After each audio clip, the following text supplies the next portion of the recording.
আসসালামু আলাইকুম।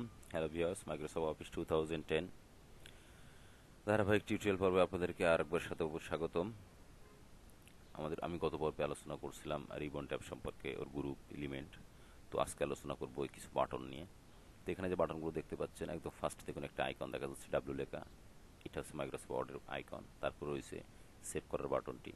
তারপর আপনি দেখতে পাচ্ছেন এরপরে কার্সার যখন আমি নিয়ে যাব, খেয়াল করুন ও দেখাচ্ছে আসলে এই বাটনের কাজটা কি। এটা হচ্ছে আন্ডু বাটন, দেন এটা হচ্ছে রিডু বাটন। আর এইখানে আরেকটি যে আইকন দেখতে পাচ্ছেন, এটাকে কাস্টম কুইক অ্যাক্সেস টুলবার বলে। এখানে ক্লিক করুন। ক্লিক করার পরে দেখুন আরও অনেক মেনু চলে আসছে। তো এইটা আমি টিক চিহ্ন দিয়ে দিলাম। দিয়ে দিলে এইটাই কুইক অ্যাক্সেস টুলবারের ভিতরে ঢুকে যাবে।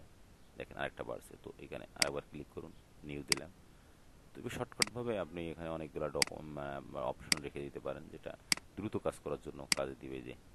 যেগুলো আমি টিক মার্ক করছি সবগুলো এখানে শো করতেছে। যেগুলো টিক রিমুভ করে দেবো ওগুলা দেখেন রিমুভ হয়ে যাবে।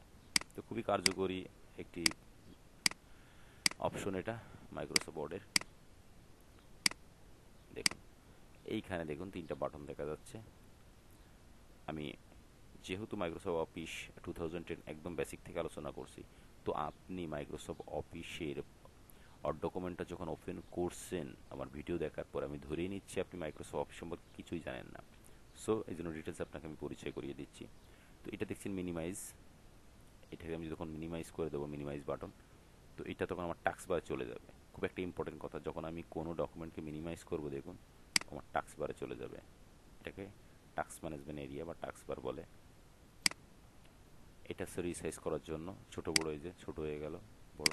এটা ক্রস বোঝেন, কেটে দিলে শেষ। এখন আমি চাচ্ছি আমার এই টোটাল যতগুলো গ্রুপ আছে এগুলো হাইড করব। তো কিভাবে আমি হাইড করব দেখুন, এখানে ক্লিক করব, হাইড হয়ে যাবে মজার টিক্স। এবং আমার ডকুমেন্টের কি নাম সেই নামটা এখানে শো করবে টাইটেল বারে। এই দেখুন টাইটেল বারে ডকুমেন্টের নামটি শো করতেছে। ক্লিয়ার? তো টাইটেল বার বুঝে নিলাম। এখানে আমি কতগুলো ওয়ার্ড লিখছি, আমি কিছু ওয়ার্ড এখানে লিখি।